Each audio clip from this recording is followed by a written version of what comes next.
All right, everyone, a very good morning to all of you, and welcome to the 12th installment of the Russian Revolution series of Demystifying NCRT. And in the previous installment, we had actually seen what was the October Revolution, wherein Lenin successfully managed to overthrow the provisional government, so to speak, and was able to fulfill his childhood dream of launching a full scale armed socialist revolution. Now, what we're going to see is, of course, we will understand what were the changes in Russia that occurred after the October Revolution.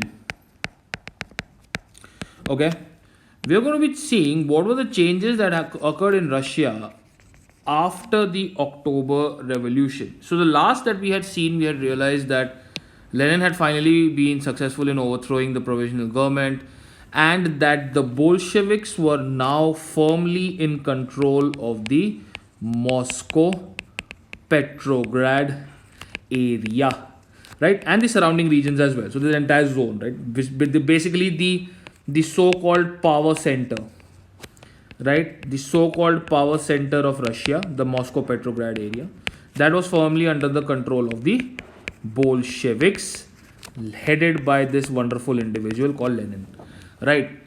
Cool. Now, there were a couple of changes that happened in Russia after the October Revolution. The first thing that Lenin did after coming to power was that he changed the name of the Bolshevik party, which was something that he wanted to do for a very long period of time. But then nobody really agreed initially. But then later on, Lenin became super powerful and nobody could really say no to him. So he renamed the Bolshevik party and it was now known as the Russian Communist Party. Right? It was called the RCP, which was the Russian Communist Party. Right? That was the first thing he did because this was again one of his childhood dreams to rename the Bolshevik Party to the Russian Communist Party.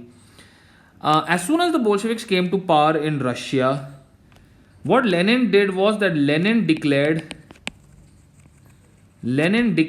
land as a social property. Okay, here is where those elements of socialism now come into the picture. Okay, Lenin declared that land was a social property.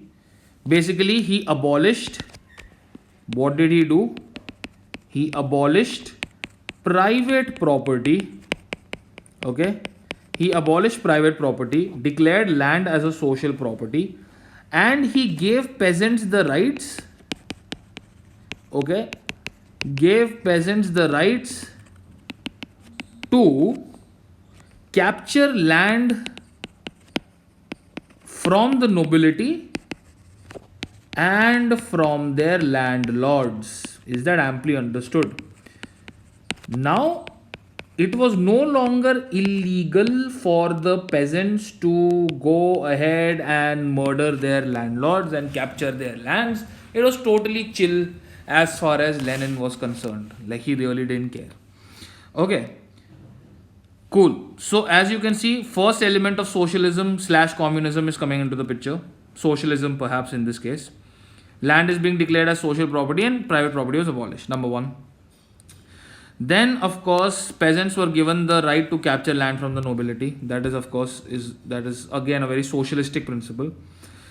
Majority of the industries in Russia, whatever remained, okay, majority of the industries in Russia of whatever remained, and the banks were nationalized. This was, remember, one of his demands. See, he is a very hard-headed guy. Okay, like by hook or by crook, he will make sure that whatever he wants is realized. So majority of the industries and banks were nationalized after the revolution in 1917 to 1918, right, roughly around that time. When we come to the cities, okay, houses, okay, the houses that were there in the cities, these houses were divided into several quarters, okay. quarter 1, quarter 2, quarter 3. Like if you see a very typical government housing structure in India, they are also divided into quarter. ठीक है?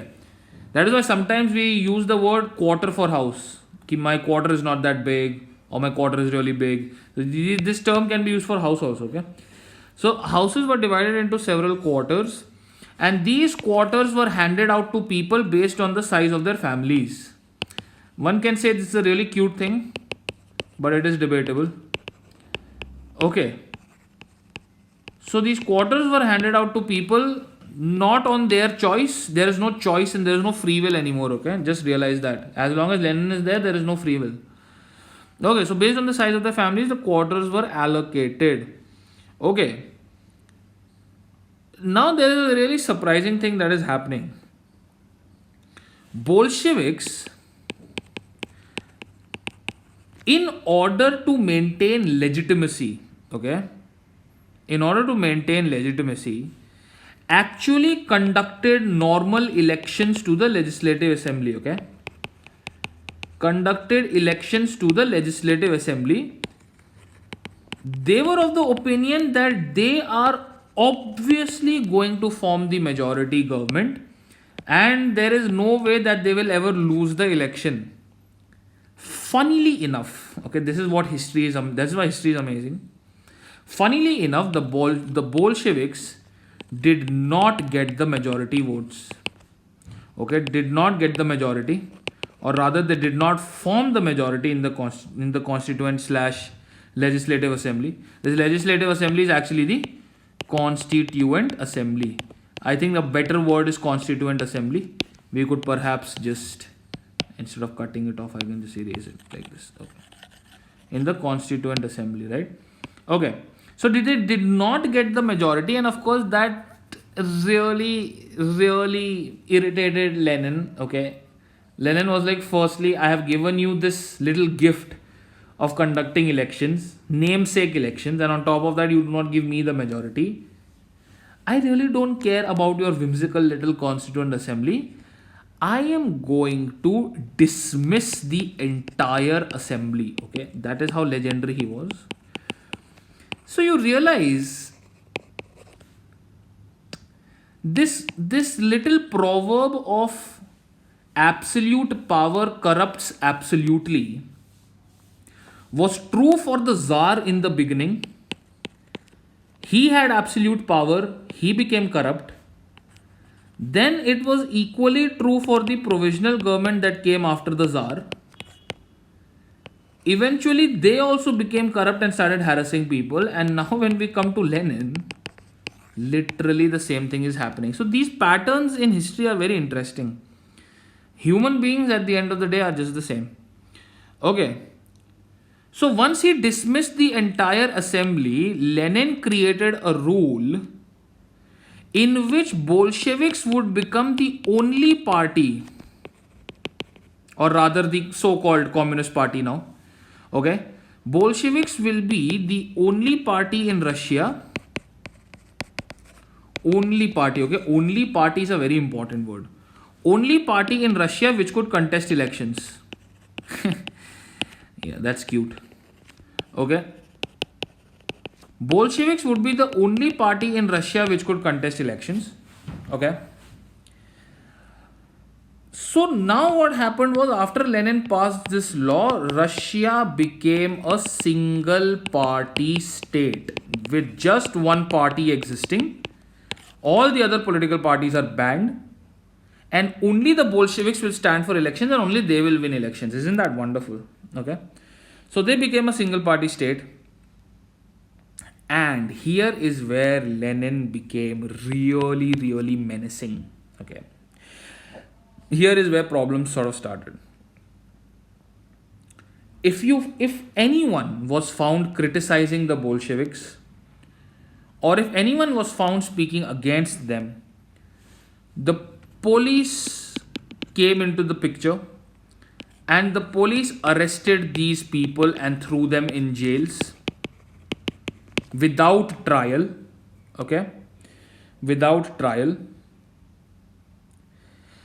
And anyone speaking anything against Lenin or his ideas was killed. And most importantly, there was also press censorship that was started by Lenin. Okay, there was also press censorship that was started by Lenin. So now you realize what is happening. Now there were mixed feelings that started happening after the October Revolution towards Lenin. On one hand, people really loved and supported Lenin because he stood for socialism. Okay, they really loved and supported him because he stood for socialism, because he stood for equality, and because he also put in a lot of socialistic measures like land becoming social property, abolishing private property, capturing land from nobility, private socializing industries and banks, but dividing houses on the basis of their quarters and family size and so on. So these are all socialistic principles. But on the other hand, people were getting really sick and tired of Lenin because of all the censorship that he was imposing on the Russian society.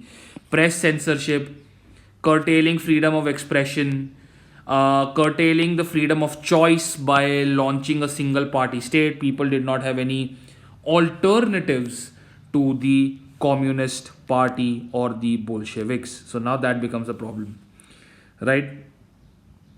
So, in the next part, you will see how Lenin's hard headedness and his really strict rules and censorship, how it triggered liberals and the remaining nobility, and how that led to a full fledged civil war. This is not the Marvel Civil War. How it led to a full fledged civil war in Russia. But that is for another time. Until then, please take care, stay safe, and have fun. Bye bye.